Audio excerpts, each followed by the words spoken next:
Good evening and welcome. My name is Rose, and I am the founder and CEO of Ivy Child International.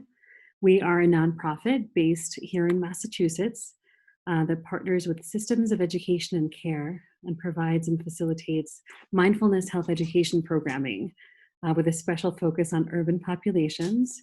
We're so thrilled to partner with the Center for Parents and Teachers. Sally is also on. Hey, Sally. As well as Shana 15 to make these offerings possible. This is the culmination of a series that has been happening over the course of the year, devoted to parents, teachers, and caregivers. Thank you, Rose, so much for doing this. You've been so generous and been awesome and bringing some tremendous talent. And Craig Martin being here tonight is just so special and precious. So thank you for arranging this, particularly during this very difficult time. We're so grateful to you. Thank you. Thank you, Sally. It's been wonderful to partner with you around this. And we're so thrilled to have Craig here as well.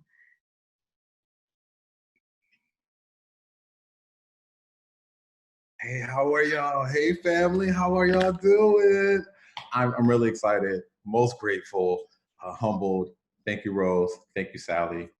I'm sure I'll be saying a lot more in a few, but I'm so excited. So many people. Yay! There are lots of folks coming on board. We've had over 200 registrations, with more trickling in. So we'll be I'll be handing it over to Craig momentarily. But we are so thrilled that all of you are here to spend your evening together with us on this evening on mindfulness and racial justice. Mindfulness for me is something very personal. I was born into a family that has been practicing mindfulness for generations. So mindfulness for me really is very much connected to family and intergenerational community. And part of that community of people that have influenced my life, both personally and professionally, have led to the creation of Ivy Child International, which we now have partnered with wonderful partners through this journey, engaging with educators and human service providers and the like. And mindfulness, oftentimes people think of the notion of mindfulness as just being or just meditating, but it's also about giving ourselves that permission to be human and to experience the spectrum of human emotion that arises through all of life's circumstances. It's the ability to work through rage, outrage, sadness, disappointment, love, all of it. And it's also the ability to create space to take the most constructive response to any given circumstance. And creating that space allows us to better respond. And part of the activism that we're seeing that's happening across not just the country, but the world, we really view as an act of love. And Ivy Child really celebrates our diverse communities, drawing on each other's energy to really forge an effective path to alleviate suffering together through this time. And we want to just honor the generational pains of our past as we invest in taking steps together toward disrupting hate and racism, potentially even within ourselves and those that we love, those that we hold in community with. It may be neighbors or people we engage with at our houses of worship or community centers or other ways that we work with. And so this notion of racial justice is really an active effort towards aligning what I would call imbalances, right? Aligning the world, policies, practices, attitudes towards a more equitable manner, particularly impacting people of color. This pandemic has brought to light so many injustices, and in this time, our own mindfulness practice and how we care for ourselves and others deems so very much essential. United Nations Educational, Scientific, and Cultural Organization in its constitution states, to achieve justice and peace, we must construct defenses of peace in our own minds. This is an indispensable ingredient in achieving our own human revolution. In each of us, building a state of life and being that arises above all negative impulses, such as hatred. And so it is with so much love and pleasure and joy, I get to introduce you to our wonderful, wonderful featured speaker for this evening. I met him many, many, many years ago now, it feels like, when he was once a skeptic on mindfulness, but now serves as just an incredible ambassador to mindfulness in all that he does and embodies. I met Craig when he was a principal within the Boston Public School System, the proud principal of Michael J. Perkins Elementary School, where Ivy Child and MJP held a long multi-year relationship. And in many ways, we grew so much together. And MJP, under the leadership of Craig Martin, became our model school within the, over 126 sites within the Boston Public School System around mindfulness and really love, the magic that Craig brought to really everything that he touches. He's won so many accolades. I can highlight a few. So much of his love, devotion, his heartfulness that he brings to his leadership roles, to his work family, his family and community, is really just so evident and apparent in all of us who know and have grown to know Craig. But some highlights that would be definitely worth being aware of as you spend this evening with Craig. MJP, in just the 6 years he was there, was able to improve over 320%, in reversal of achievement gaps amongst English language learners, our Latino American learners, a 50% reduction in suspensions, a 25% decline in chronic absenteeism, all while being named a semi-finalist for the Edvester School on the Move Prize. Additionally, Craig is the founder of the Brown Boys of Boston Ed Camp, an educational think tank of best practices and approaches to how we educate, elevate, and empower African American and Latino American male youth to their ingenious potential. Additionally, he served as co-president of the Boston K-8 Principals Association, founder of the School Leaders of Color think tank, founder of the Brown Boys Network.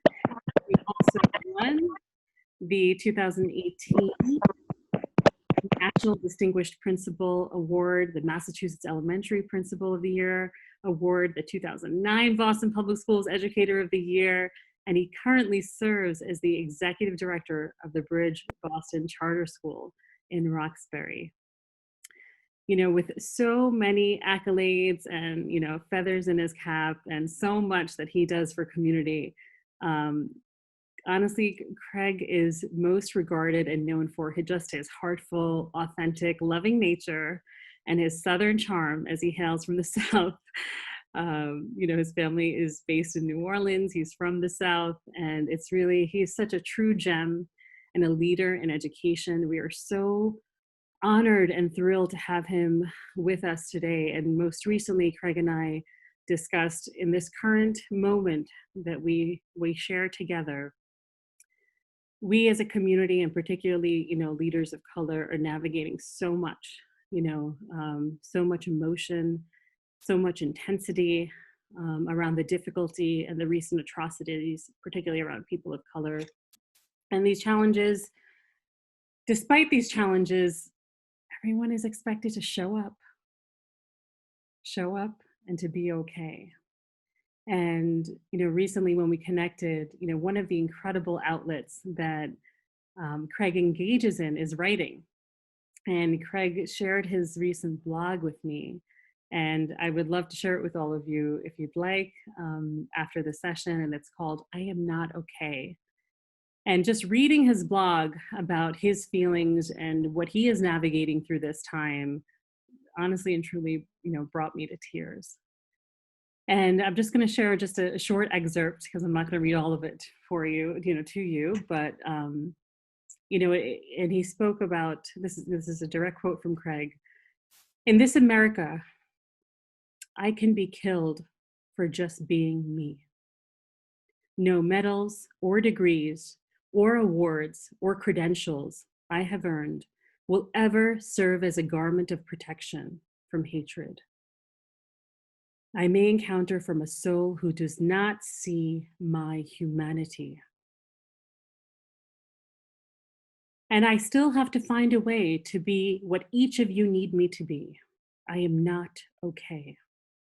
I am hurting deeply inside because another soul I am divinely connected to lost his or her light today because their melanin encountered malice. I am choosing to keep the faith, to find some sense of reprieve in my moments among those who love and care for me, and the men and women who also share the magic in our melanin. But there are times in which I close myself off from the world and cry bucket loads of tears, ball up in panic attacks, and punch at shadows in my dreams. Sometimes I sit silently because I have no idea how I'm going to make it through a day without screaming.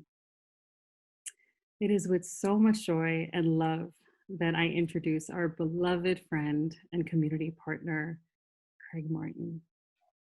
Thank you, Craig, for being here. Oh, thank you, Rose. Oh my. I am most honored. I want to send everybody love and light first. Thank you for spending some quality time with this dark chocolate, Southern,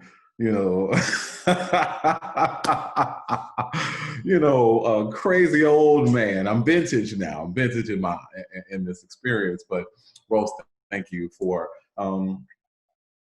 extending an opportunity for me to spend time in this space with you and everyone who has joined. I'm just like beaming. You all are lifting my spirits today. So I'm only hopeful that I can add value to your lives through just some anecdotes that I might share. I look forward to a very robust conversation. Rose is just amazing. We met at the Haley House in Roxbury. And of course, I was like, Rose, yeah, what's going on? And she was like, I'm gonna have a tea, I want it to be earthy. And I'm like, okay, I want like chocolate chip cookies and I want like a meal, but Haley House is a little bit more, healthy. So, but we had a great conversation. Rose really has such an infectious and sweet spirit. So it just made it hard to be like, okay, we had a conversation, this mindfulness thing you're talking about, I don't know how I feel. But lo and behold, look at what happened. And it has changed my life. Growing up, I grew up in New Orleans, Louisiana. So I am a New Orleans Saints fan. So, please don't feel like you need to close the video out now because I said that out loud. But I was born and raised in New Orleans, two blue collar parents, working still alive and well and kicking 40 plus years later right now. Catholic background, educated at Dillard University, a historically Black college. I knew I wanted to educate young people.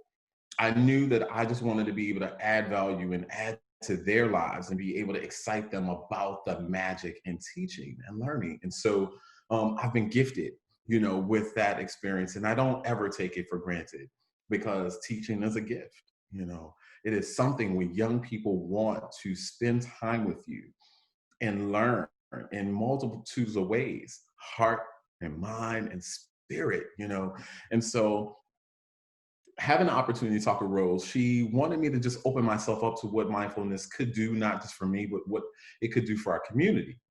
It took a lot of work to just get staff members like, what? And there are some Perkins staff members on this call. So it's, you know, they can testify. They're like, mm-hmm, you know, and their perspective was, so what's this mindfulness thing? Like, I don't understand. You want us to sit in the room, in the space, like in a chair. Oh, Mr. Jordan, hey. Okay, all right, ADHD. So I'm gonna like hold stuff. You're gonna see like random objects, you know, show up in this. But I know that I was hesitant because I was like, well, this is not part of my world. I figured it was like an earthy, granola, crunchy kind of experience. Some of my staff members were like, you want us to sit down and do what? Sit in the chair? You want us to blow bubbles? Belly breathing? You telling me you want me to hold my belly? Like, oh, now I'm exposing, you know, that I ate too much at lunchtime today and I'm supposed to then breathe? Okay, you crazy. But they were open, kind of. Mr. Jordan, who is here, was, you know, our mindfulness experience extravaganza ambassador. He came. And he came before the staff and started, you know, doing some mindfulness exercises. And again, they were like, mm-hmm. But what we found was the magic, you know, even if staff members were resistant, there were some people who were like, okay, I've done yoga. I can do this. I can breathe through it. Let's get to actually having the kids do it. And I think when we got the kids involved, and even they were like, okay, this is a little different. But we had Mr. Jordan, who has been an amazing force of positivity and absolutely infectious energy as well. I think Rose has this thing about who she brings to the family and then who we got. He was like, okay, all right, so, okay, are we in a safe space? I'm gonna look across the squares. Okay. So, okay, I'm like, all right, let me tell you. Now, as you know, I'm like, you just see my profile, you know, chocolatey, you know, nice brown. So, Mr. Jordan, also goatee, bald head, you know, he walks in, he decides, okay, I'm gonna hug you. And he just walks in and hugs. What are you doing? Like, why am I feeling like rainbows and sunshine and like little Smurfs and rabbits running around? Like, what is this business? And he just hugs you in a way that you feel like the entire world is gonna be better. You know, you feel like your world has, if you were mad, you don't know what you was mad about, and he just did that thing. And then as I talked to him, I learned that he starts and continues his space with a space of purity and positivity. And he only wants people to be better. And he wanted the kids to have better experiences. And I never saw him kick anything. I never saw him get mad and like he was in it. And so he stuck with it. I stuck with it. He brought his very strange coffee.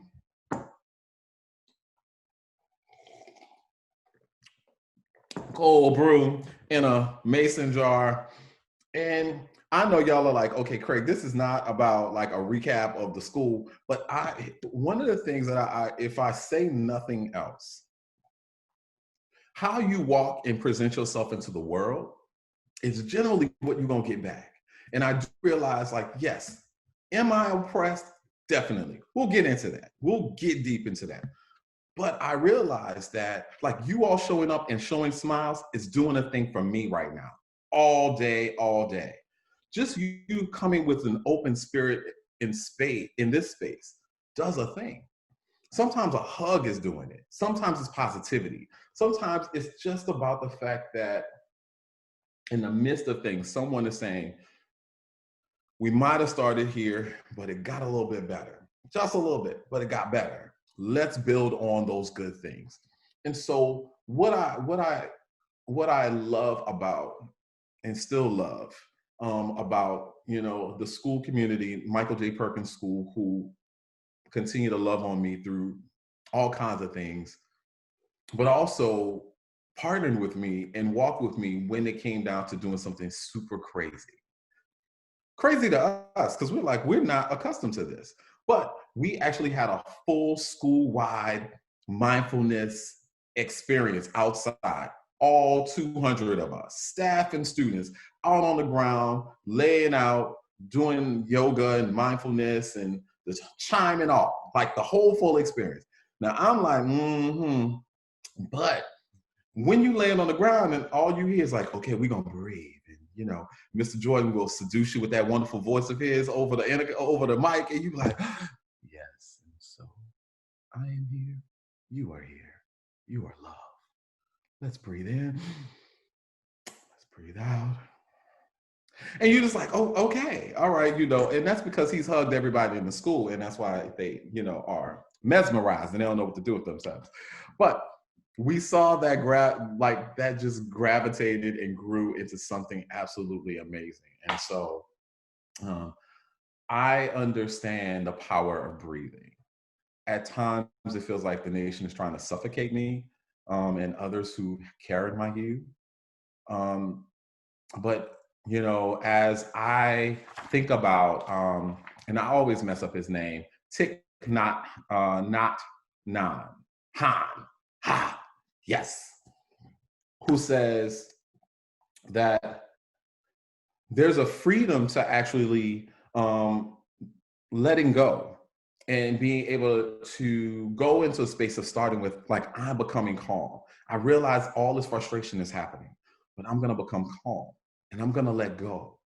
I'm going to have to legitimately let go. And I'm going to breathe every time I get to a place of trying to let go of this. And when I let go, I know I'm going to get closer to the thing I need, get closer to the place I need to be at. And I'm going to smile. And as a good loved one tells me, is my posture soft? And allowing your body to relax, and then believing you are free in who you are, and that no one can destroy that. They can try their best to mess with your physical being, but they cannot. If you work hard at it and train yourself, they will not be able to break what's inside of you and what you're divinely and destined to be and bring to the world. So I'm gonna pause here because I think I got tangential. I grabbed the light, and I'm not sure where Rose wants to go next, but it's all good. Craig, can you tell us, what do you find, in this moment in time that we find ourselves in collectively? We have a pretty diverse group that has joined us today that comes from various both age and ethnic and racial backgrounds. From where you sit, what do you find most challenging about this time? I mean, one, just being being one who carries the magic of this melanin first. With my mother, Black Panther enthusiast, but said, hey, you are part of a very powerful civilization and connection to something greater. Lift your chin up. And every woman, interestingly enough, more women than men. There are men who are very instrumental in me being who I am. But women strategically said, nah, son, get your chin up. You are of royalty. You are someone absolutely remarkable. At times, it's hard to believe that, though, because the nation we live in consistently reinforces a counter narrative to my divine right to feel like I belong and that I am of value and I am of worth and I am an actual human being. But 400 years of oppression and all of this socializing to have you believe that you are less than and inferior, and that look at what's going on now. All of these are really working at your physical and mental space.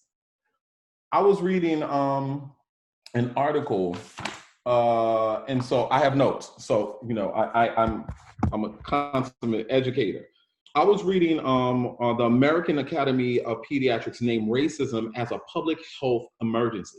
So what happens is chronic stress, even from like you being a baby, so you think about in vitro. So you being a mother is having a young person all of the stress that actually is happening inside your body from racism also can impact the very birth or the actual impact of what your kids are experiencing. So what happens is all of the stress hormones and stressors, if you continue to endure that, it will drill all the way deeply into your cellular structure, which then, and I was reading a second article called Racism Has a Toxic Effect, can lead to chronic disease, heart attacks, neurodegenerative diseases, metastatic cancer, and more. So the more that in this nation we live in this America, that we actually are impacted by racism and bias and hatred and oppression and systematic, all of these things, what is happening to people of color especially is we don't even have the ability to function at the same level as some of our peers who don't carry our melanin. And so we're then having to work even harder to get our physical and our psychological and spiritual selves all in alignment to rework and recondition all of the damage that's been done by all of the stress that's associated with racism. So for me, and I think about James Baldwin, who says to be a Negro and be conscious in this country is to be enraged all the time. I wasn't always consciously aware of why it is that, like right now, in the back of my neck, I feel this presence that's going on right now. I didn't always want, like, I talked to my doctor and I'm like, well, why is it that I'm feeling this presence here? What's going on? And what I'm realizing is, as much as I'm consuming all of this content from the social media that's talking about the murders and just all of this injustice around policing, and I'm thinking about oppressive systems in education and equity and access, and how our young people who look like me are struggling to be able to make sense of what's happening. And they don't even know that their mothers and their grandmothers and their great-great-grandmothers have experienced so much stress that now they have inherited it. Because they're part of a DNA structure where all of this is cyclical.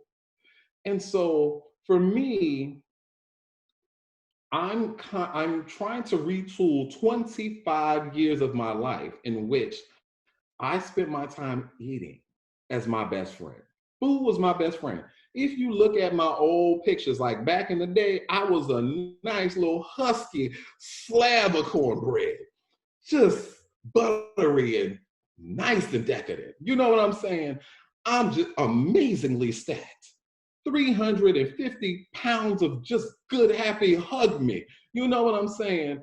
And what happened was, I know y'all are just like, baby, this for some people, they're like, I did not sign up for this. What is going on?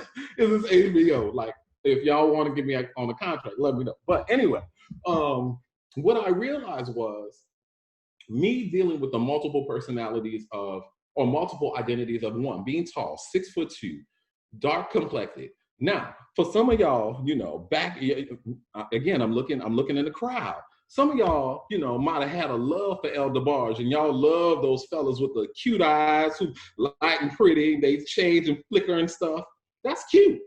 I didn't have all the flickering eyes and, you know, like, you know, I just had chocolate, you know, Hershey's, you know. So for me, I had to work harder. I was also a big guy. So being a big guy meant, you know, you got big guy love. Like I was the friend on the side. I know y'all didn't ask about this because y'all think about racial justice. I'm gonna get to that, don't worry. But I also then had to think about, as I grew as an educator, as I grew in my craft in navigating several spaces, the classroom, boardroom, corporate, even now, I have to be conscious, I have to be compassionate, and I have to be strategic in my words, because my language, my body language, how I present myself has to be soft. It should not be considered aggressive, because people naturally assume I'm being aggressive just the way that I'm talking and speaking. They consistently are questioning whether or not I'm intelligent enough based on the fact that I just happen to be a dark chocolate man. So I can say, yeah, I have done some Harvard education, you know, in my life. Oh, okay, well, cool, let's talk. But if I said, oh, I went to Leslie University, they're like, you went to that school, huh? And then people ask me, Dillard, I'm like, was that a book? Somebody asked me if there was a vocational school. And so, I wanted to fight, but of course, you got to keep the body soft. You smile. You say, no, it's a historically Black university, 100 years young. Did you not know that Michelle Obama actually spoke at that university? Okay, so we go back to it. But what I think about, I'm sorry, Roger asked a great question. What it has done is, I have this playlist every day of what comes down on social media, what comes in some of the systems that I'm in. And what I realize is that I'm not afforded the same opportunities or the perspective that I am human, I add value, and that I am not here to hurt, harm, disparage, disgust you. I'm here in partnership and working with you. We all here have the same common goal, but you should never be reductive in your thinking that I don't have the right to be here. Now, you think about psychologically, I've been told that I'm too dark, I am aggressive, I am also dealing with the fact that food has become my friend because I'm not necessarily making connections with the pressures that are happening, right? Because those pressures are you qualified? Are you going to hurt me? Are you articulate enough? Are you, and the list goes on. And it's like, why do I have to do all of these things, to check all of these boxes, to be someone who can sit in the same space with you and do what it is that we do? And so it's been something. It has been an incredible journey, but I think as we ask more questions and we talk more, I'll unpack. Right now, doing this. Craig, what aspects of injustice or of your own efforts to work against it do you find most distressing this time? It's a great question. So currently I'm an executive director. I was a principal before, and in the instances where I've worked, and so just some other background, not because I'm trying to be braggadocious or egotistical, because that's not the thing, but I've also worked on a principal advisory cabinet. I've worked in some national and international associations and boards as well. So I've had some different spaces. I can honestly tell you that diversity, equity, and inclusion is not always the jam for every organization I've served. There are organizations right now, everyone is sending out a statement about, oh, how devastating this is, and this is horrible, and we have to check in on our Black and brown friends, check in and do X and do Y and blah, blah, blah. And I'm like, that's great that you put out a statement saying you feel this way, but you also have to make a radical choice as an organization to actually reverse, eliminate, eradicate any systems of oppression, ideological, internal, institutional, and interpersonal, so we can create equitable pathways and experiences for all people. But you have to say, hey, I realize in my performance management system, or in the way that we hire, or in the way that we actually allocate resources, that there's a particular echelon of people who keep getting the resources. So you think about the student business, the small business loans that were grants that were supposed to go out to us, right?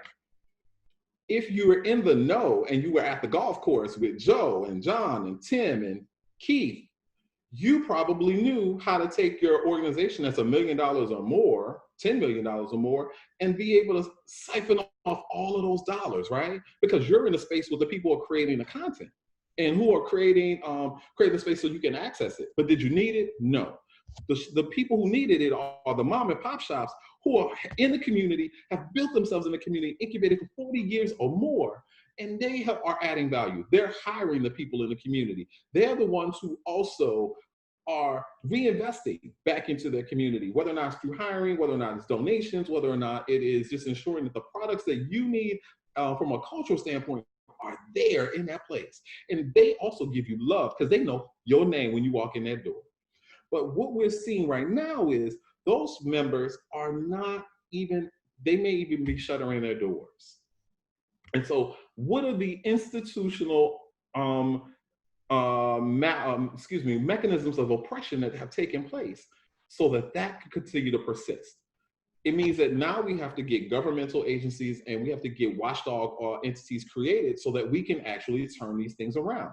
But it means that we as people have to be in those spaces where those decisions and legislation are being created. Many times this stuff is happening at the golf course. Many times those decisions and legislation are happening on planes. And it's like, well, how in the world do I get on a plane when I'm on a Southwest budget? So it means that you now have to be an agitator. You have to actually, you have to broaden your network, and you have to leverage your network so that you can actually get in those spaces to be able to turn around some of the systems. I'm in a place where I have the ability to really have my organization think about policies and systems and structures that could be hindering a multitude of people of all hues and ethnicities and beauty from rising and being the best that they can be, being hired, being put in places of leadership, and being partnered in great networks. You have to really examine those really deeply. Now, I was actually I fell victim to some of those same systems and structures being a principal. I'm one of those, if you know anything about me, I believe in a fish fry. I believe that by any means necessary, if I have to do a fish fry on Friday night and y'all say, look, Craig, we need about 500, well, I'm going to go ahead and get us some fish and we're going to have us a fish fry, because that was the way that my parents, my family, they did fish fries.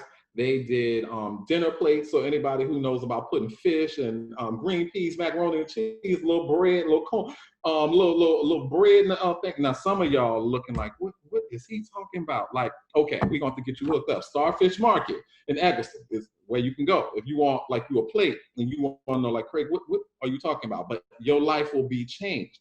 Back to the story. In all of this is that what we need, how was I oppressed? I was oppressed because I love the comment. What I realized was I was not being considered for positions, and I wasn't considered being in spaces where decisions were made because people didn't value diversity. They said that they do, but if they did, then they would make sure that at every board, every executive level, every time you're making a decision, you have people of diversity, people of diverse hues and ethnicities and backgrounds and experiences in every cohort that's actually making decisions. You have to share decision making, and you have to leverage a leadership, and you have to believe in the diversity of those people that they're going to advance the organization. I don't know anybody who just works in the organization because the pay is great. I mean, sometimes it is. But I would believe that you are spending all of your time invested in becoming part of a family because you believe you have the tools, talent, and gifting to be able to move that organization forward by working in partnership with other people who also believe in the mission of the organization. But that organization also has to believe that the diversity is of value. And we're going to make sure our policies, our systems, how we reevaluate what we do, who we have in leadership, and subsequently how we invest our resources are all highlighting that we believe in who is serving in the organization. And one of the things that I'm learning, I'm not saying I'm sold yet, but I'm learning is, Dr. Kendi, How to Be an Anti-Racist. So, his book is #2 right now. You got to check him out. Brene Brown just, highlighted his book. It says that no one was born racist or anti-racist. People are socialized to be one. we have to give the choice.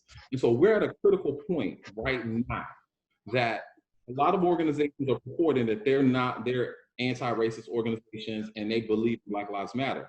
Well, then if you are, change your policies, your systems, your structures so that it reflects them. Do the work and do it publicly so that everyone who is part of the organization and those who are watching can visibly, then amplify that I'm part of an organization that is progressive and they really do stand behind the people that serve.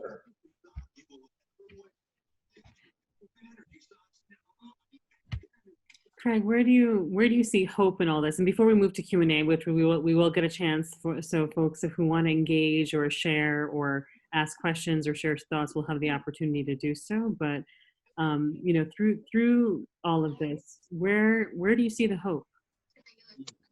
Where do I see hope? In my young people, I'm not gonna lie, they make it, they make everything better because they are conscious. So my 8th graders are writing essays. They're reading On the Come Up by Angie Thomas, which is a dope.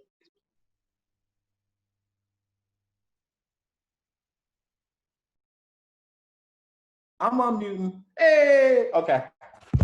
I think somebody was, they had some stuff in the background, and you was like, "All right, now you can't be doing your show while Craig on the line." Mm-hmm. So, okay now. Hey, all right, baby. All right, baby.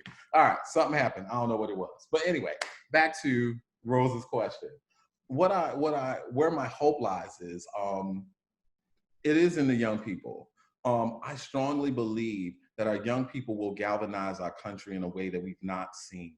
They have hope beyond anything I have ever seen. And while their frequencies, I put in an email to my community this week, their frequencies are very attuned to the stress that we all are, as adults, are experiencing.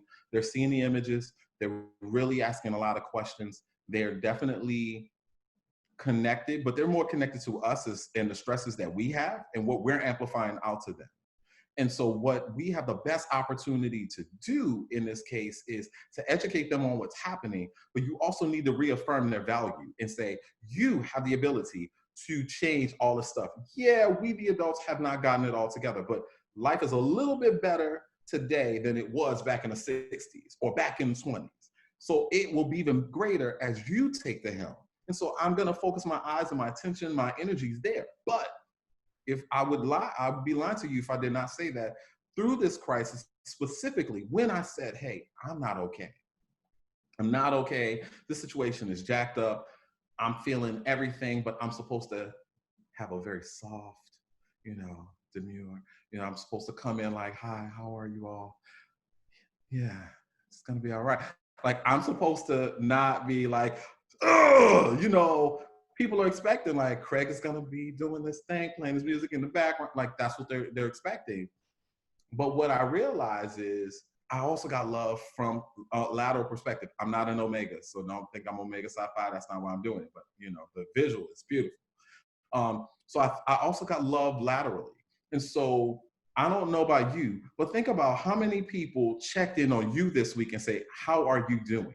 And they even gave you the space to say, it's okay to not be okay. And that's all right. What I am considering as we move through this experience, and I'm gonna challenge my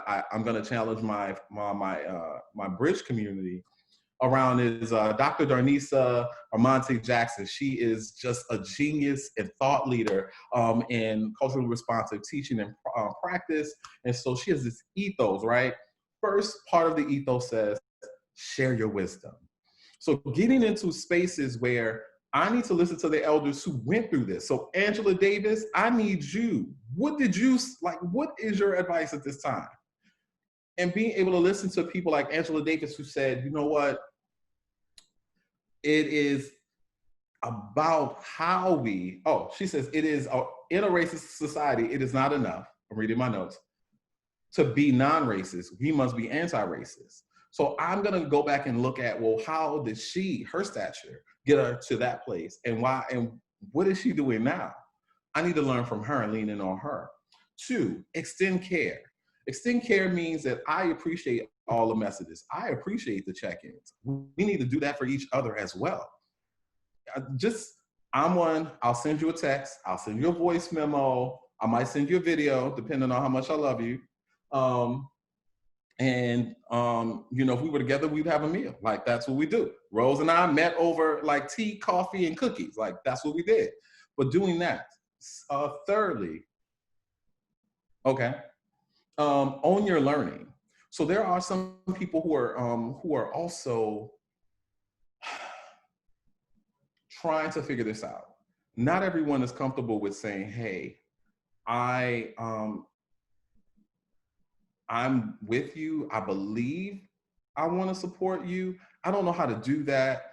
I happen to be, a white person who has had this particular experience, and I want to be an ally. But I don't want to make you feel uncomfortable. But I already feel uncomfortable in trying to get to a place of being able to have a courageous conversation with you to say, hey, it's not been my lived experience, so I need to learn. And I'm not expecting you to be the expert, but can you point me to the way? And can we have the space to have those conversations?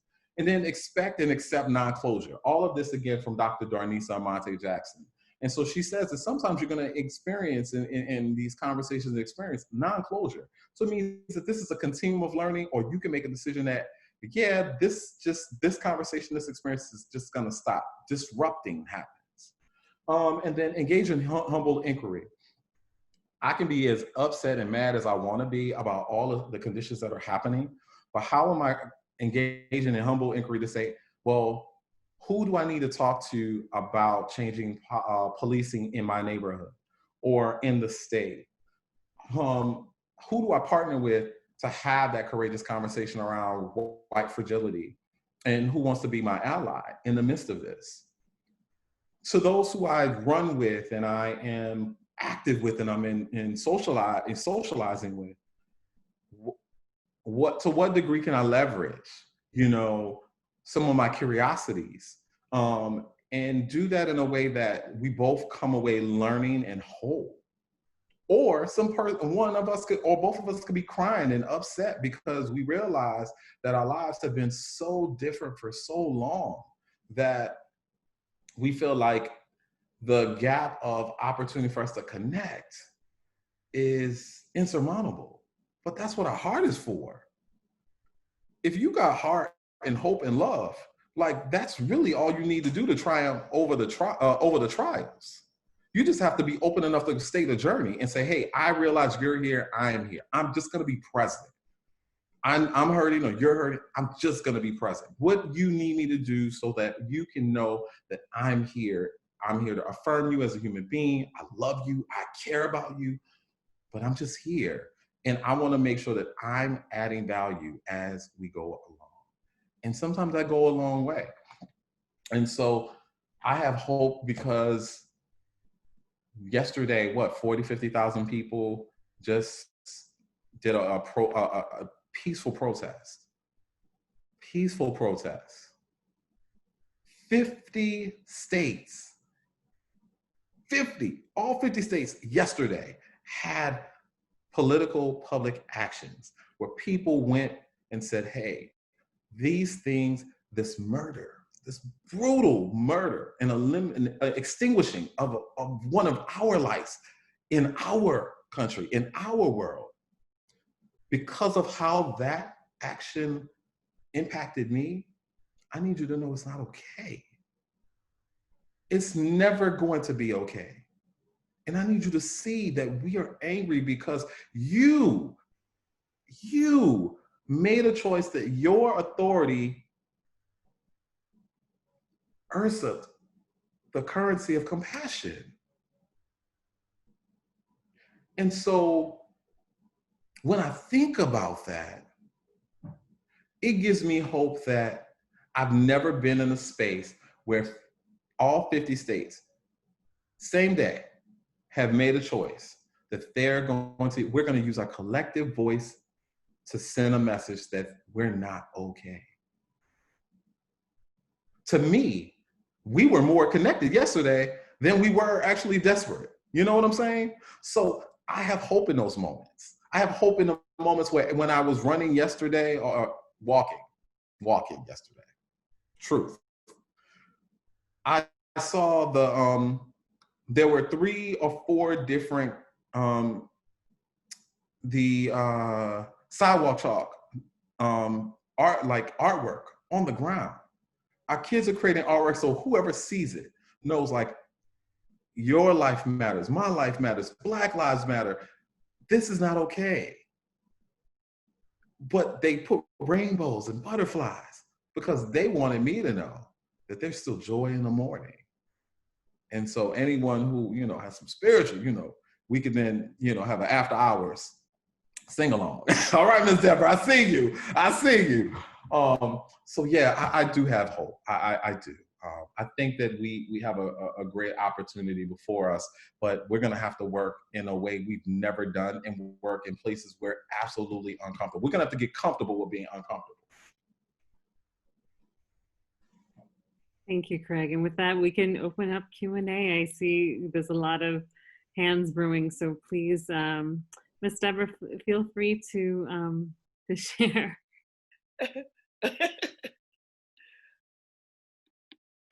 Go ahead. I was just experiencing something that, that hit me in my spirit.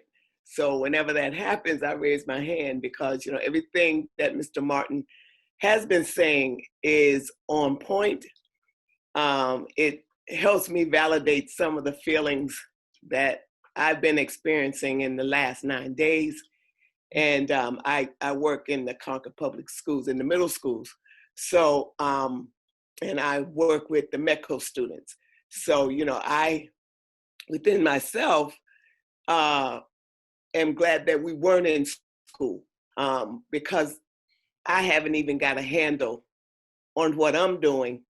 And then I have to look at 36 of my kids that I wouldn't know, I just don't know what I could say to them to kind of help them move toward a positive way. And I'm so happy that I wasn't put into that predicament until I can get a handle. So this is really, and it is really helping me to just, connect and understand a lot of things, which I already to a degree already knew, but as, from the fish fry to, to everything that Mr. Martin is talking about, I'm there.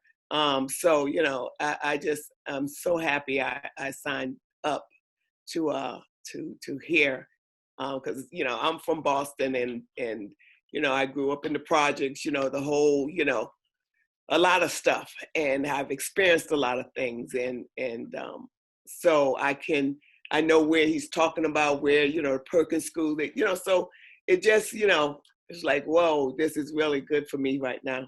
So that's it. Thank you, Ms. Deborah. And I've witnessed firsthand the love and devotion you bring to our kids at the middle school. And I just want to shout out an appreciation and love for you and all that you do in our district. Thank you so much.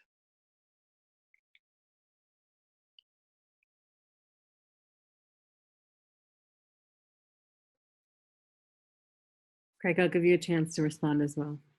Oh, so Ms. Deborah, here, one of the things I was thinking about you. So it was 2001. It was my first year teaching. 9/11 happened.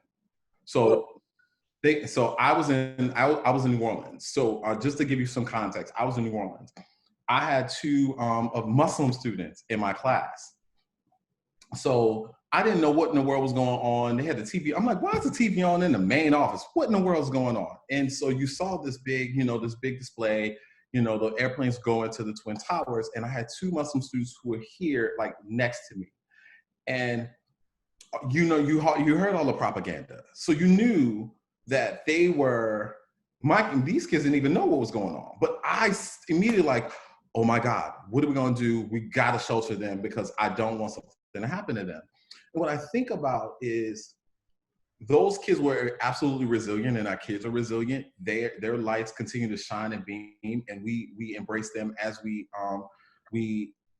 continue to try to navigate this.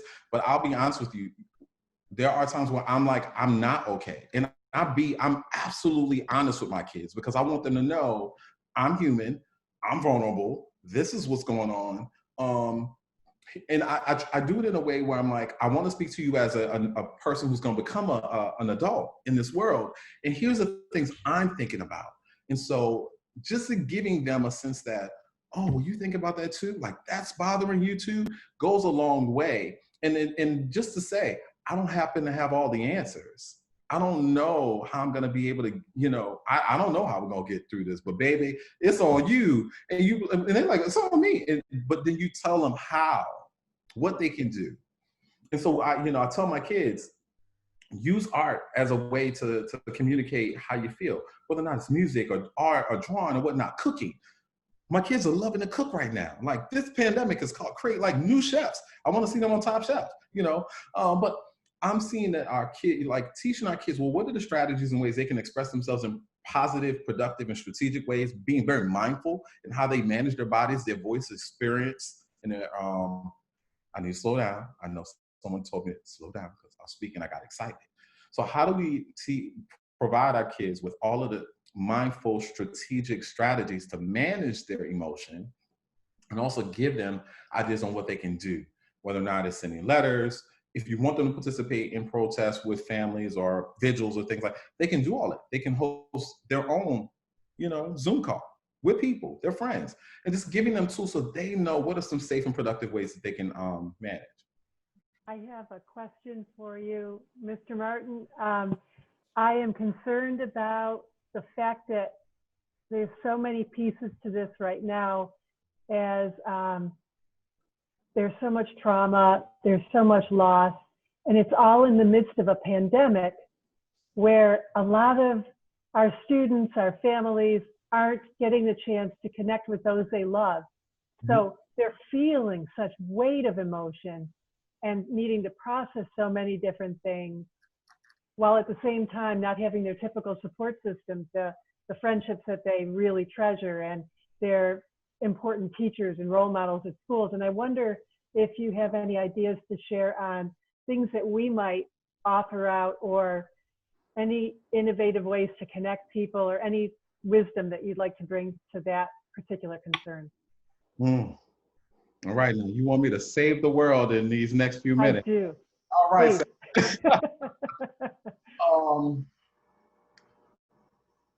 Oh, dear hearts. First, it starts with just breathing. Being present and recognizing what is happening with your body, what's happening with your family. Sometimes it's about bringing everybody in and just being in a space together.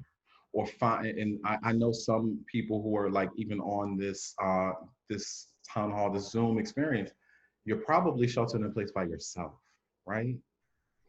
And so you're trying to figure out, well, I actually haven't left my house in 8 weeks. I haven't actually seen anybody I know. And I have all these concerns and all these things are happening. And what for those whose love language is touch, they're struggling right now. One of my primary love languages is touch. And so I have the ability to embrace my loved ones. I'm in a position to do that. I realize how much of a gift that is. And so Jason Wilson, who wrote the book Cry Like a Man. And so people told me to slow down, show the book, Cry Like a Man, Jason Wilson. He's a dope guy. He says, regardless of ethnicity or economic status, we all face barriers that seem to keep us from moving forward in a healthy direction. And I'll put this in the chat. But we need to breathe easy in the midst of this chaos. And we have to act responsibly in our service. That comes with knowing who you are and what you're made of. And that it goes back to what I said: compassion, gentleness, courage, a fiery spirit.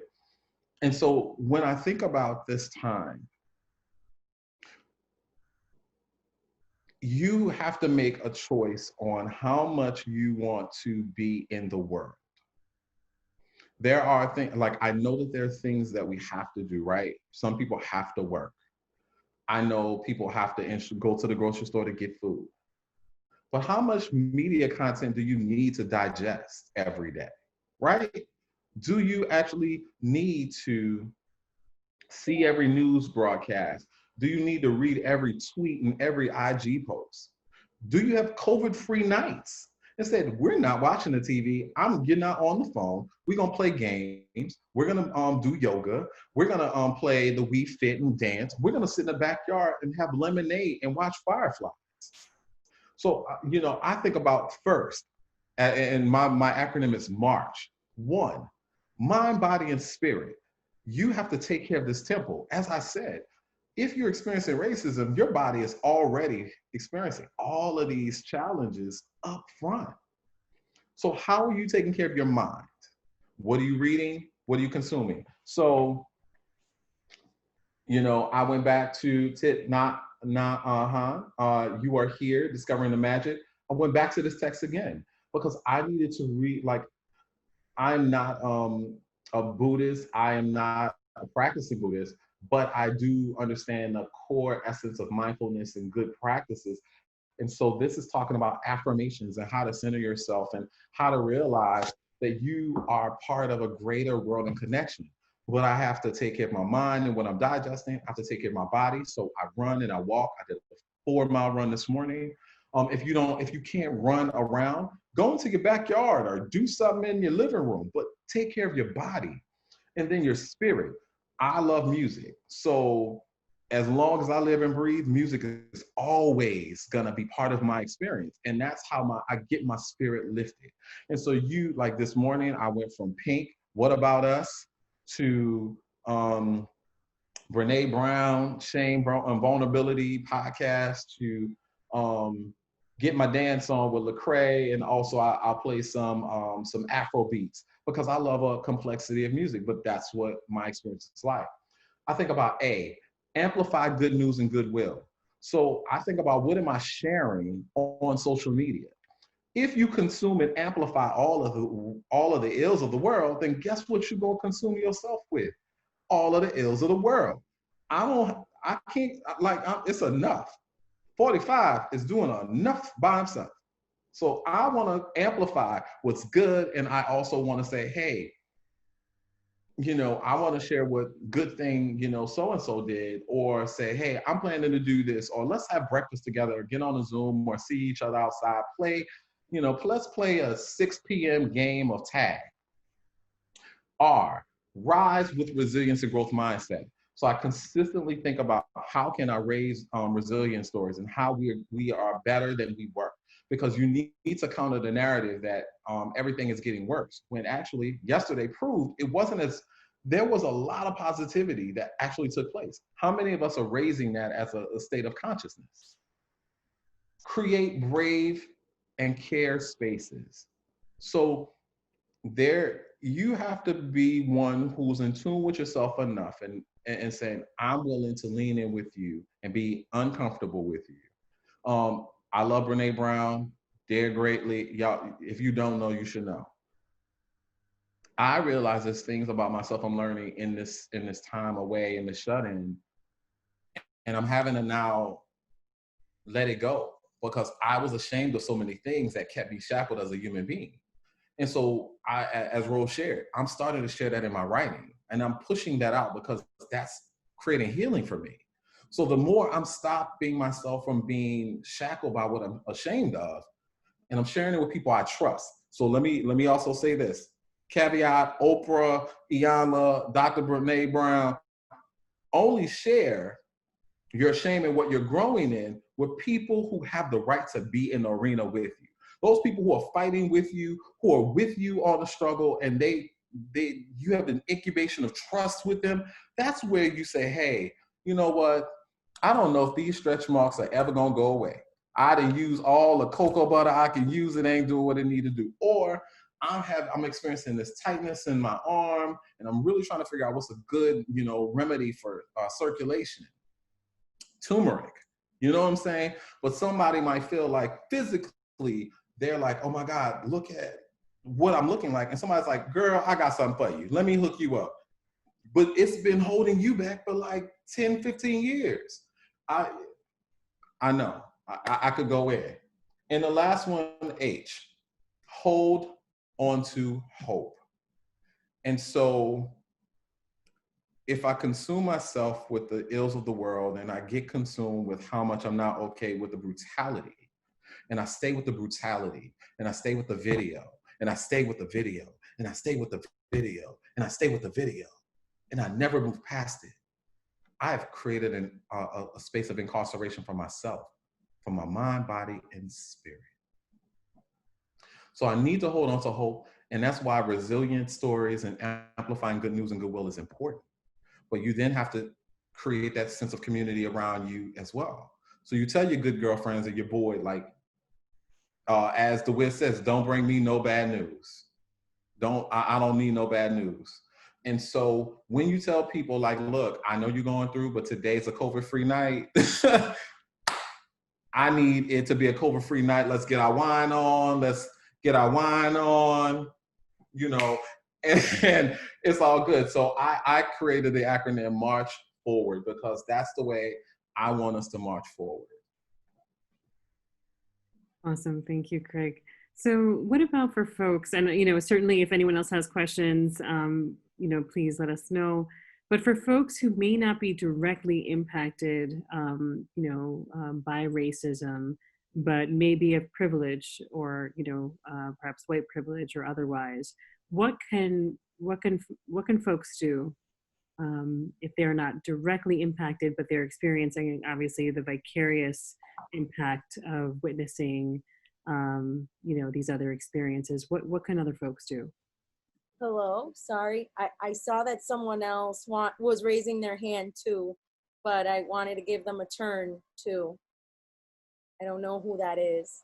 Come on, they can come on after you. It's all good. Go ahead, I'll wait. I didn't know if she was gonna call on us or what, so go ahead. I wasn't sure either. But I'm Latina, and I'm an early childhood educator, and I mostly taught K-2. And I've been thinking about these difficult conversations, and there actually was another professional development panel in the BPS, and I was just appalled that it wasn't offered to everybody. Like, I found it from a friend of another friend. And I guess what I'm wondering about, I have two questions.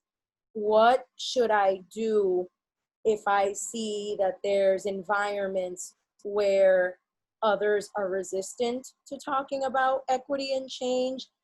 And then also, how do I tackle these difficult conversations with loved ones, specifically? Like in my case, for example, I had a difficult conversation with my mom and dad, who are also Latino, but you know, they've told me all your life, oh, check white. But it wasn't until until like 3 or 4 years ago that I decided, no, I don't feel white. You know, my hair, my frizzy hair gives part of it away. And I check other.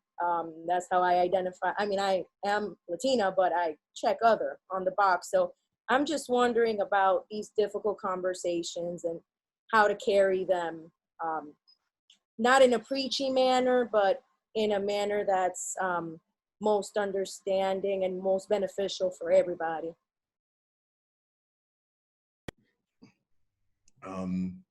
It's a great question. Not everyone is ready to have the conversation, right?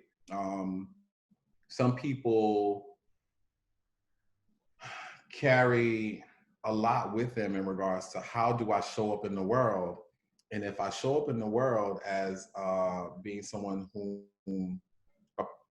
has a level of ignorance and has not been afforded all of this information, or they've not been exposed to,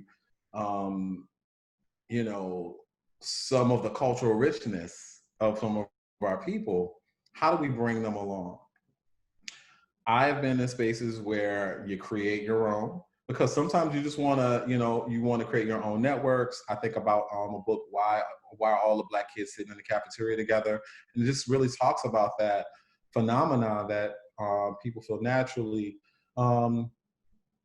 I think about how do you also tap into some of your allies who are in other spaces who might be able to bring that other person in. And sometimes it's about that person who is on the fringe and may not be comfortable, but they're good and cool with someone you have as an intermediary friend. Can that intermediary friend bring them along for the conversation? And see whether or not in that conversation you just set the norms. We're going to share our wisdom. We're going to extend care. We're going to lean into some places that are discomfort. But guess what? This is about inquiry. This is not a personal attack against you. This is just about how can we grow together, and we're going to lean in together if you're okay with that. And some people will walk away and say, I'm not ready for that because I'm just not in that space. But I haven't been known to disrupt things because I create my own spaces. And then I've also got to a place of finding someone who wants to bring someone else along. And we've been able to start some of that to some level of success. But I just start with small moments, small wins. You know, if you could just get somebody to say good morning to you and who've never said good morning to you, I'm like, baby, we are on, like butter on biscuits. I'm ready, you know what I'm saying? So I start small and then I build from there. Be something I would recommend. And socials are always great as well. So socials are like, maybe you do like a giant, you say, hey, well, when we're not socially distant anymore. So I don't know if you do like a barbecue socially distant, but how can you use food and leverage food as a place for also being able to be social and learning? And then we have another question. All right, can I jump in now? Yeah, please do. Okay, hi. So I'm a high school educator. Primarily, I also worked in elementary in the suburbs. So similar to Sister Deborah there, I'm working mostly in the Metco community. And so we've recently had to have some emergency, faculty meetings because our kids are traumatized by what's going on outside. And we've had traumatic incidents inside our school. So even in social distancing, as teachers have tried to maintain some similarity to academic, educational pursuit, we are trying to emphasize social emotional learning is all we need to be thinking about right now because kids are traumatized. So I encourage you to consider, and I thank you for all of your acronym and the authors you mentioned, but we've used this new concept with our teachers, which they find as transformative. I'm sitting outside, so sorry if it's loud, but I live in the hood and I love it. So Bettina Love has a book that's amazing called We Want to Do More Than Survive. And there's a video clip you can go on Google and look up. And she talks about the difference between an ally and a co-conspirator. So as all of our white teachers were like, what can we do? What can we do? And the kids are like, they shouldn't be asking us, like, why are we supposed to help them figure this out? And so Bettina Love gives the amazing example of the difference between an ally and a co-conspirator when she talks about Bree Newsom, who took down the flag in South Carolina, and there was a white man who went inside the circle with her, and an ally would just be like, when the police came, Bree, get off the pole, police are coming, versus when the police were going to tase the pole to electrocute her, this white man put his hand on the pole. So he put some skin in the game. So that's the difference. So this is about white supremacy. This is about the racist smog we've all been breathing in. So it's not about pointing out they're racist. We're all in this. So what's frustrating for kids is when the teachers are crying and, oh, it's not us. We're so sorry for you. What happened this week? No. This has been generations. So let's stop and acknowledge this racism has been going on for a long time. So we need to go from allies to co-conspirators. Thank you so much. I'll stop. Thank you. Thank you so much. And, and that actually speaks to, like, there's a lot of folks that represent privilege that are on this session, they're with us this evening. And so what can folks who represent white privilege do in this moment? How can they engage? And Craig, if you could also speak to that in addition to responding, that would be great. Sorry, I was just excited to make sure Bettina Love got love in the chat box. Look, Eric, we good. We good. Look at the family coming together. Like, all right, here's the recipe.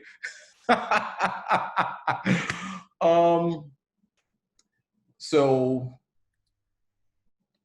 I would say, and I had some conversations this week. So I had some conversations with some of my board members who created, were founding members of our school community, and all of its diversity, richness, it's just amazing, but have a very different context, social, economic difference, just a number of things.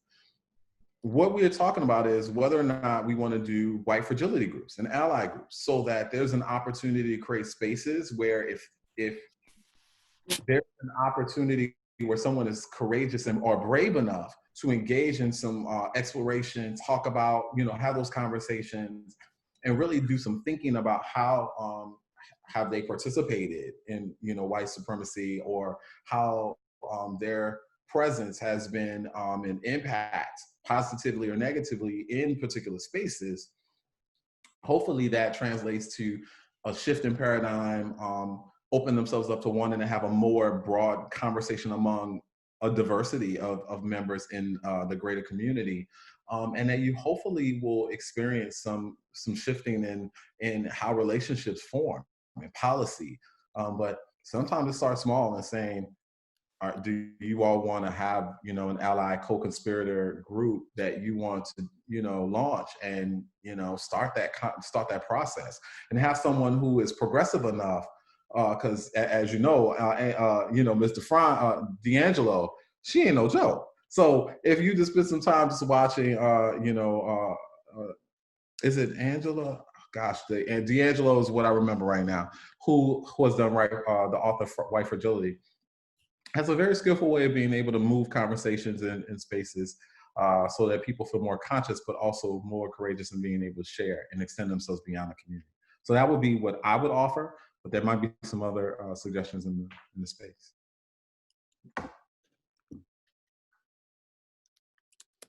I guess what I would add to this would be that there has to be a shift in consciousness of people who have the possibility of influencing decisions at a system level.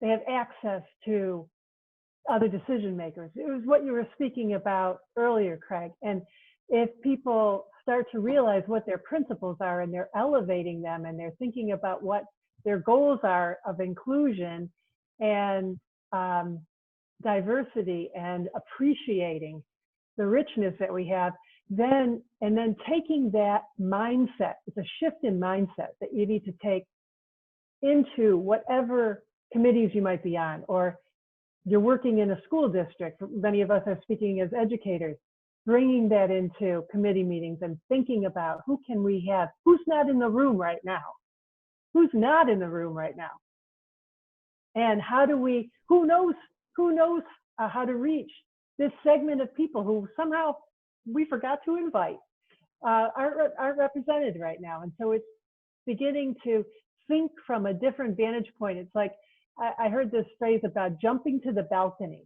Jump up, see from a higher level, and look across, scan what the terrain is. Are we all included here? Is there representation, or is it very, very narrow? And from that mindset, then get into stretching, saying something uncomfortable, even saying, I don't know that I'm going to say this right, and I apologize ahead of time if I muck up, but I really feel the need to reach out further and spread a wider web of invitation so that we're more inclusive. And that when we get there, we continue spreading it and keep being open to being vulnerable. And I think that there's lots of places where we, if we think about it from that mindset, realize that we have influence, spheres of influence that we just sort of took for granted. But then when you think about that from a different mindset, that you really have a goal of inclusion, you start to recognize where you have some real advantages and then take good control of that and make good decisions from that.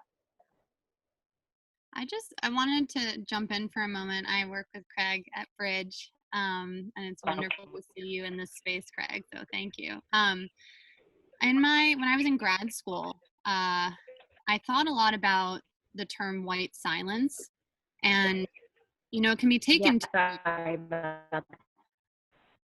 Are you guys able to hear me? Okay. So on the one hand, white silence can be when white people sort of clam up and they don't know what to say when talking about racism and talking about institutionalized issues throughout our country, and the injustices that so many Black and brown communities see. And that can be white silence where people just freeze. And then on the other hand, white silence can be kind of important, where white people need to sort of stop and listen, and not be the first ones to speak and not be the first ones to want to get their opinions out, because for centuries it's been our voices that have been allowed to be heard. And I would get kind of torn on this issue a lot about whether my voice was important, or if I needed to step back and let Black and brown people speak up. And I think that is critical, to sort of take a step back. But I also think I'm learning, in light of what's happening right now, the power of my voice as Katani, and hope I'm saying your name right, said, being a co-conspirator. And we have to do this together. And we really can't sit back and be quiet and just be non-racist. We have to be anti-racist. We have to be vocal about it. And I do think that means having conversations with our students, with our staff, reading everything we can read. There's good Netflix documentaries that people are posting about, and just informing ourselves so that we're not sitting there being quiet, because that's not helping. And we do have to figure out how to use our voices, not on our behalf, but on the people who have been oppressed for so long in their behalfs. So that's just what I wanted to say. Okay. Well, I appreciate Miss Catherine Bailey and others. I look forward to the work ahead. I think that when you go with a willing heart and spirit and you say, hey, I really want to grow in who I am, and I also know the positive impact it can have, I think people will receive you, for that. I said, I watch a lot of Oprah. Y'all gonna have to, just take it all in. And there was an episode with Iyanla who they were having a conversation about from a cycle perspective. Oprah was, now I get it. Oprah had a special with KKK members. And so first show was like, all of this rhetoric. They came back like 25 years later and they talked about how they had, they were sorry and there was a level of remorse. And one of the members had talked about how he had actually been in prison shortly after that. And he was the only white man in a prison of Black men. It was primarily, African-American and Latino men. And he said they treated him with more humanity than anyone he had experienced it with. And that's what changed his mind and his experience. And so he, spoke about that and sobbed. And so what I think about in all of this is, if you open yourself up to the possibility of growing in who you are, and then you come with an honest and authentic spirit of, I'm here to be helpful and hopeful and work on myself, partner where I can, ask questions, not because you're the expert old brown person, but because I'm just curious about how I'm showing up to you. And I'm doing that because I'm consistently checking myself. And for me as a person, of color, I also have to be open enough to engage with authenticity, hope, and just peace of mind. And knowing that someone is coming to me that it is from a good place. And it's until you do something crazy, like, take my last bag of Doritos, that I will probably have a problem. But other than that, you're good to go.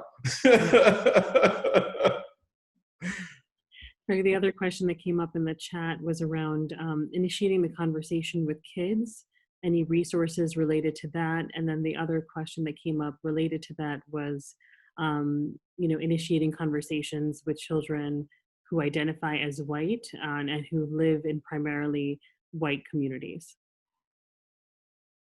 All right.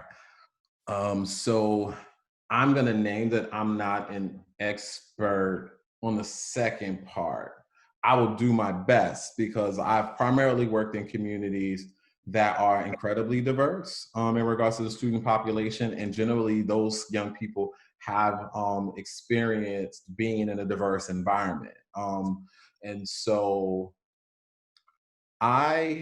what is interesting to me is kindergartners, first grade, and most second graders don't recognize difference. Their difference is your hair is long, or you have that thing on your face. You know, you have, it look like you have like a scar on your, like they notice like physical things, but they notice it and they keep going. They start to get into a place where they're listening to adult conversations about difference. And that's where they learn and socialize, well, this person looks like this. And that's what they actually start to experience. They're experiencing the stimuli around them. That's when they start to adopt behaviors, because whatever is the consumption is realistically coming from us. They start to form their behaviors and thinking around what they are seeing from us as adults, and subsequently what they're seeing in the media.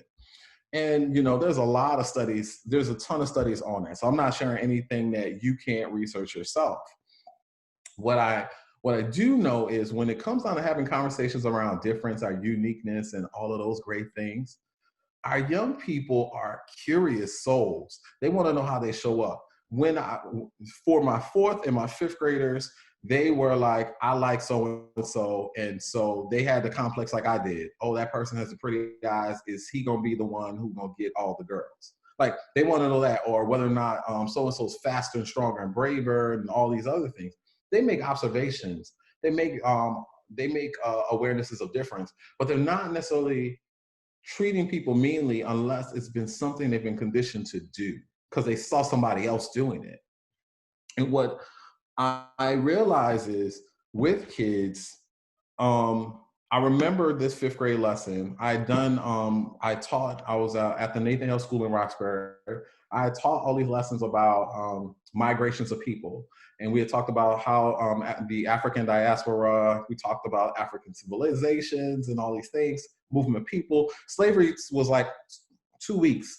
Migrations and greatness of civilizations was like, 2 months long. But we got to a place where we had gotten to the United States. We're past, I think we were to the place of establishment of the United States. We're talking about Puerto Rico. So I had a Puerto Rican kid, lived right down the street from the school. And he was like, Mr. Martin, we did all these studies. And so this is probably like May, June. He says, we've done all of these studies and now we're at Puerto Rico, we're looking at Haiti, and we're looking at Dominican Republic.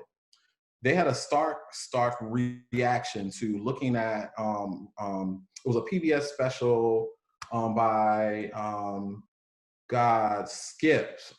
Skip, he has the glasses. African-American fella, he's in Cambridge. He lives in Cambridge.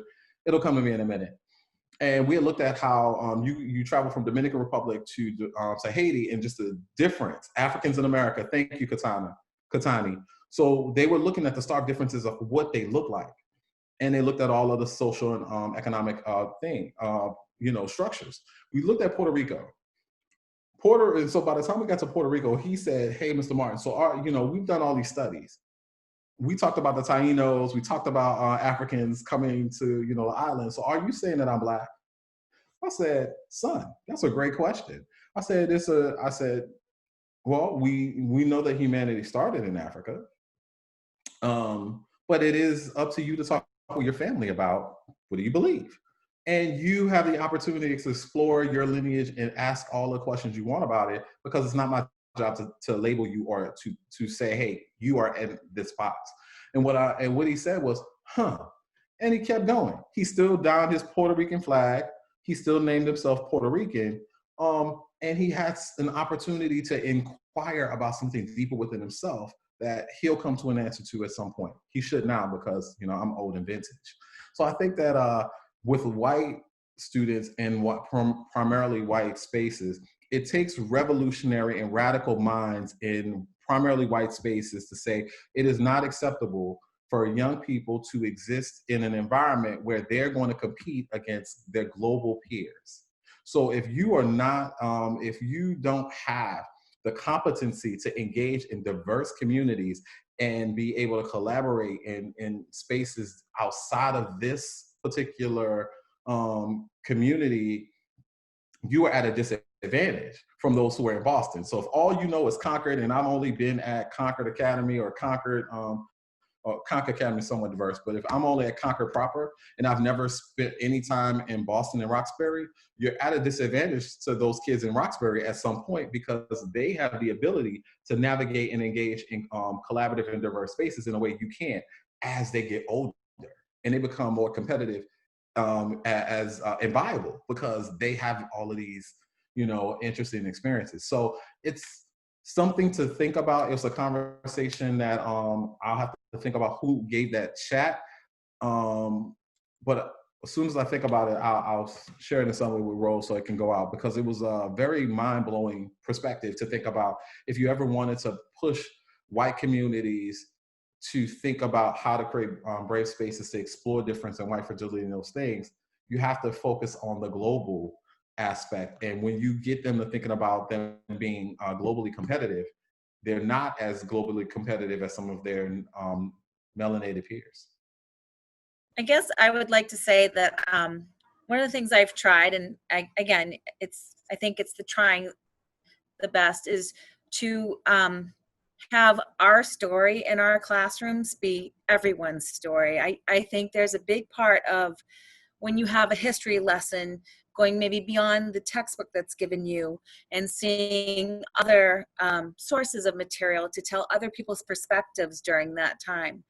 I think that having literature that's rich with other people's stories that may not look like people in your classroom, but you have to present those as our stories, our collective human stories, not just American stories, but those stories that will show the richness in our humanity.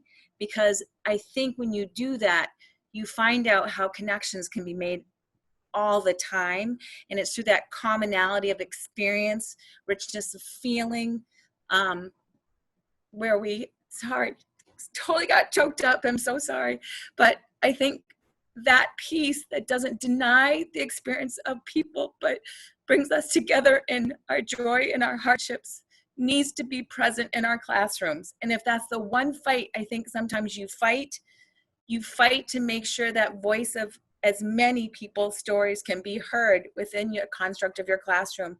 And I think that can help often bring that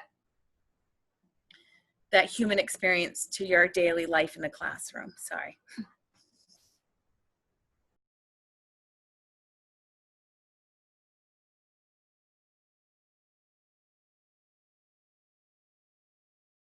It's okay. Thank you so much for sharing.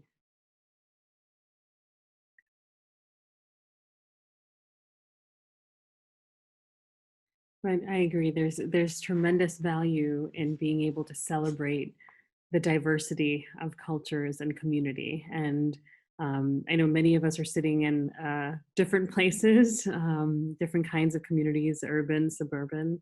As someone who identifies as a woman of color living in a primarily white community who are raising biracial children, it has been a journey, transplanted into a community and supporting my children as they, I evolve and grow into their own identities, and not seeing a community that's a reflection of them has been a journey. But again, like you said, I think there's tremendous value in identifying, creating, coming together in ways in which we can learn and share about one another. There seems to be few spaces that we can be able to do that. There's few spaces I could even honestly dialogue even about that in my own community and town. So Craig's back on now too. Craig, feel free to hop on. Oh, sorry. No, my heart just goes out to you and others who are just trying to figure this out. Be kind to yourself. I talk to I tell this to myself all the time. Just be kind to yourself. Give yourself permission to be okay or not be okay. But as long as you continue to try to, grow who you are, elongate your heart. There are several, and I do mean several spaces, very safe, whether or not Facebook groups, there are Twitter chats and whatnot, all who have people who are connected around this passion and purpose to grow as human beings. And so even if you just said, I'm going to be part of the Dare Greatly, community with Brene Brown, I have found some really interesting people I've connected with of difference, have but through that chatter, through that social media community has given me so much hope. And so I would just say, please, please, please, for you and others who are really thinking about, be kind to yourself, because you're not going to get it all overnight. You know, this is the long game and a long journey. So, yeah.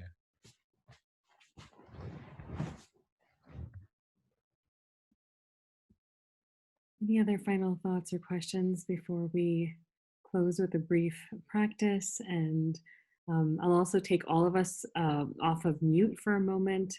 And but any other thoughts or questions before we do that?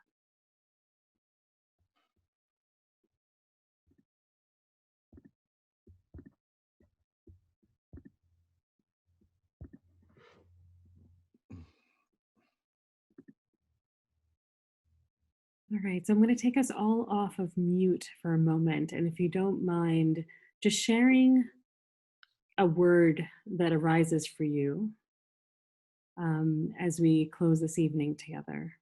So it can be, yes. I would be happy to share Sure. that in a way this has been very freeing. I do know some people on here. I work with Catherine and I work with Craig. And for me, I've spent a lifetime kind of talking about this kind of thing and working in diverse communities. I guess I've often worked more around the field of disability and how do we bring those people into the picture. And that's those are people that sometimes it's white, brown, black, and whatever. But to be able to come on and speak with people who are, for the most part, strangers, and have such an honest and open and free conversation, I think this is a rare and wonderful opportunity for all of us. And I hope everyone else on the call feels like they can go forward and do this in the future.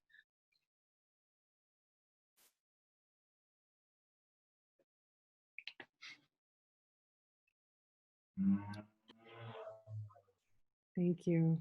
The word that comes to mind for me is safe. This was definitely a safe place. While I didn't speak, there were times that I wanted to. And it's not that I didn't speak because I didn't feel like it was a safe place. I did. I just didn't speak up. So thank you all for that. Thank you. Craig's dancing. He's doing his happy dance right now.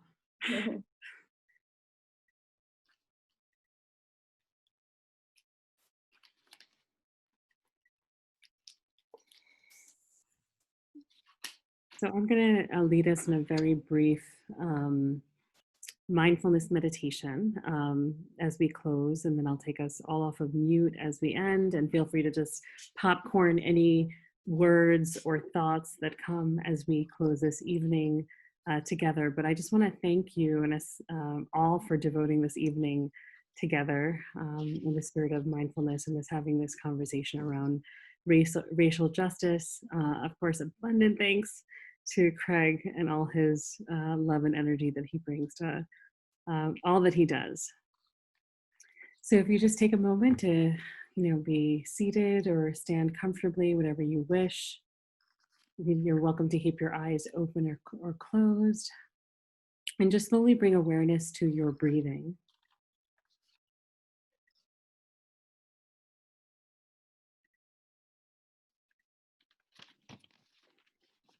Enjoy your breath as you breathe in deeply and exhale deeply. Slowly bringing your awareness to your body, releasing any tensions you might be experiencing. Bringing your awareness to your heart, opening your heart, honoring the tenderness of your heart. Bringing your awareness to your emotions, holding it with compassion, smiling, easing and releasing with each breath. Just notice our own suffering Being aware, notice how it manifests in our bodies, our emotions, holding this suffering with compassion, easing our suffering with each breath. Being aware of this suffering as a pattern in our world, visualizing how it affects people around us, taking in this pattern of suffering, holding that with compassion as we send ease and wish for relief.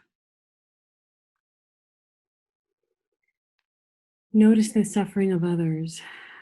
What are we aware of? What comes up for us in our body, in our emotions, in our hearts?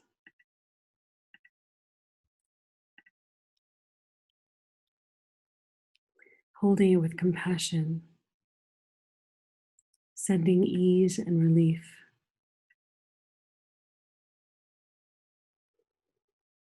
To our minds and to our hearts, and all those that are suffering. Slowly bringing our awareness to our breath. Ease and release all tensions. Notice the suffering of those who are privileged. Seeing guilt, disconnection. Feeling this energy, holding it with compassion. Release and sending ease and relief. Bring your awareness to your breath, your body, your heart. Coming from our awareness, honoring our deepest intentions for addressing the suffering and what it would entail to create conditions of thriving. Strengthening and bringing awareness into the next steps we might take. How does this feel in our body? How does this feel in our mind, in our hearts? What are we carrying forth from today? May we keep the flames of determination, courage, and conviction burning no matter what difficulty or odds arise. Engraving positive intentions and wishes in our hearts and living true to our heart's desire and mission. Just like the sun's timeless brilliance is due to how it blazes brightly at every moment, similarly, may we march forth and keep the passion of our heart blazing fiercely, moment to moment, continually taking action, honoring relationships old and new, connections through meaningful engagement. May we remain open to possibilities. Just like a mighty river that flows for eternity, mindfulness in action is like this. Tributaries join to form a river. A convergence of people of diverse talents is needed to achieve racial justice. No matter how broad the river becomes, how gentle or steady its flow, it must remain clear, fresh, never stopping, and never stagnating. Together may we strive, together may we thrive. And with that, I'm taking everyone off of mute, and please share the words that come to your heart or mind.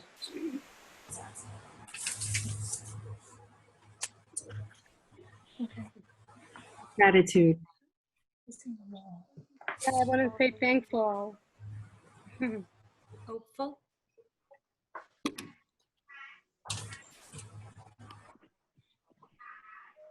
Inspired. Motivated. Awareness. Hopeful.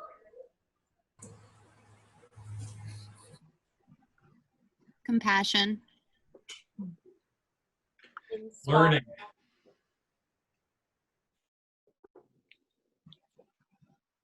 Grateful. Positive.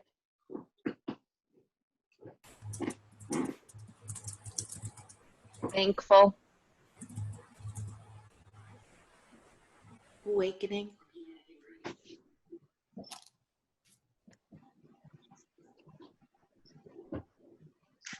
Vulnerable.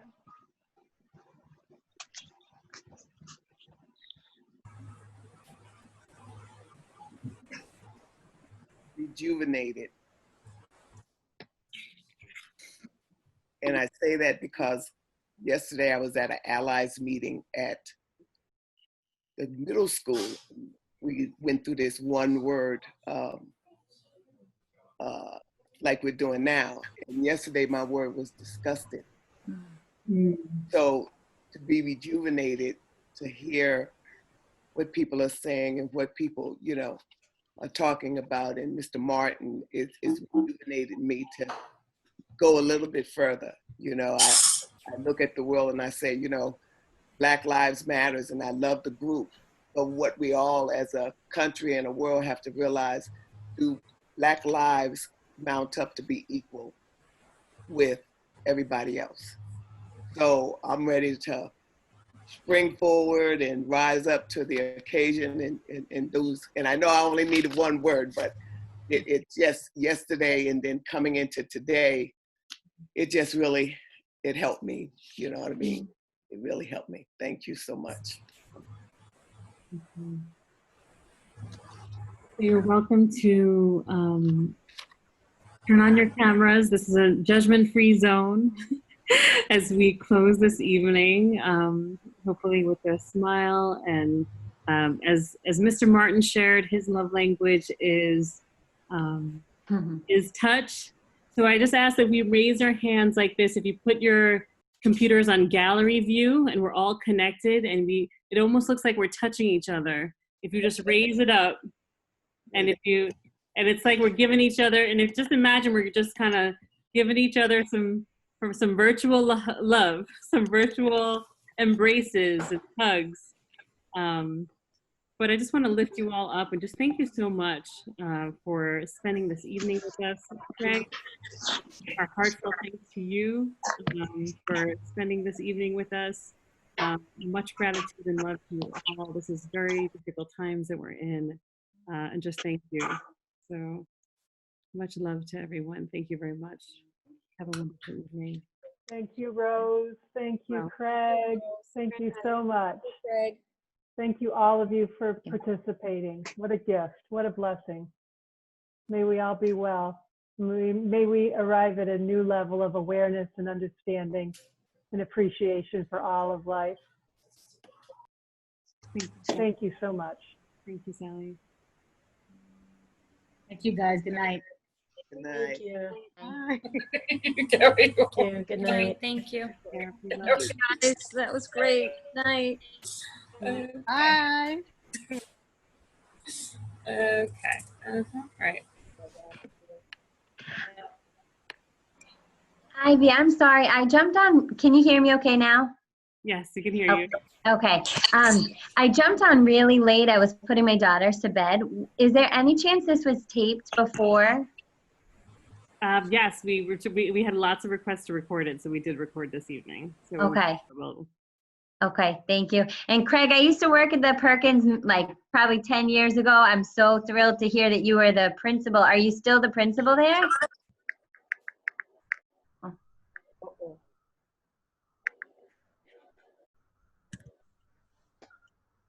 Hold on, we gotta unmute. You. There you go, Craig. Okay, go ahead. Not the principal anymore. Oh. I love the Perkins. I do. I thought Evelyn, I think, was on the call. She was. And Miss Murphy, too. It was a Perkins family. Mr. Jordan was on there. As soon as they heard Craig was on, we got a lot of Perkins love for sure. And where are you now, if you don't mind? I'm at Bridge Boston Charter School, which is in Roxbury, across from LA. Okay. Well, in education, we talk about like productive struggle with kids when they're trying to do assignments. And to me, this feels like a moment with so much pain and so much struggle that I think let's all make sure it gets to the productive part. And I really appreciate you guiding us in that. I appreciate you being here, being part of it, being connected. Thank you. It's all good. It's all good. All right. Thank you as well. Well, good night. Bye.